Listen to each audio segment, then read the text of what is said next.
Miss na kita, anak. Miss na miss ko na rin po kayo, Mami. Okay ka lang ba, anak? Sabi sa akin, sinasaktan ka raw nila doon. Mabait naman po sila sa akin.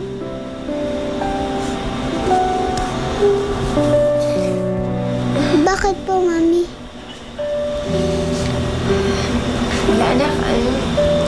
Napahigpit lang yung hawak mo.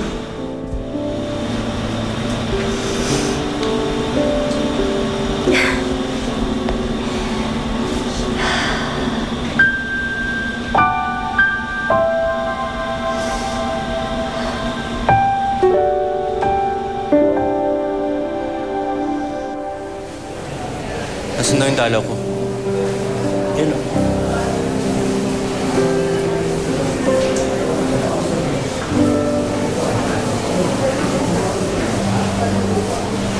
Ami? Felix.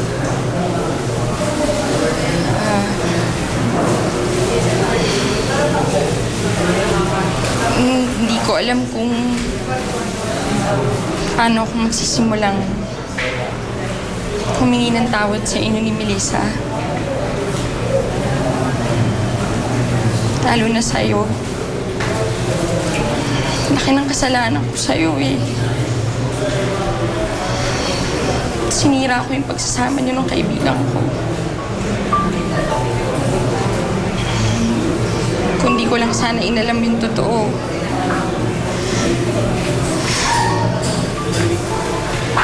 Kaibigan mo si Melissa.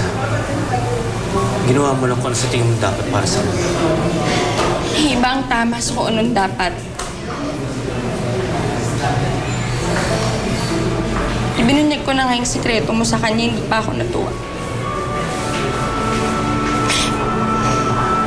Pinagtulakan ko pa siya sa demonyong Roberto na yun. Ngayon, nagkakagulo ko yung lahat dahil sa pagiging pakialamero ko dahil sa kagagahan ko.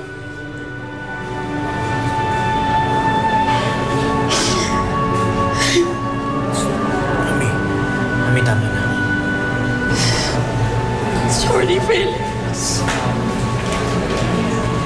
Ayoko mga aminin ng pagkakamali ko, pero ikaw ang kailangan ni Melissa sa buhay niya at hindi si Roberto.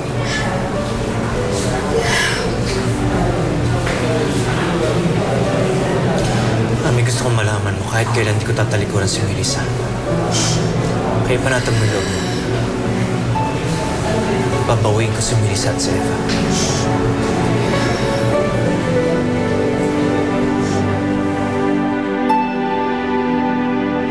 Tama na yan.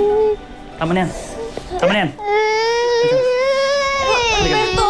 Roberto, please, huwag gagawin ko lahat. Huwag mo lang ilayo sa akin ulit si Eva. Please, Roberto! Hindi, Melissa! Makakaagaw na siya sa attention ko eh. Pwede?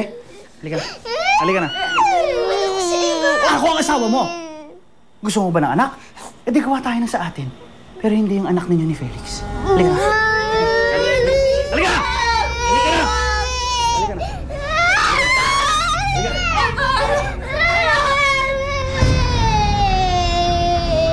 Huwag kayong mag-alala. Magkikita pa rin naman kayo na anak ko. Basta magtitino lang kayo. Tatama ka na sa akin. Isa ka pa.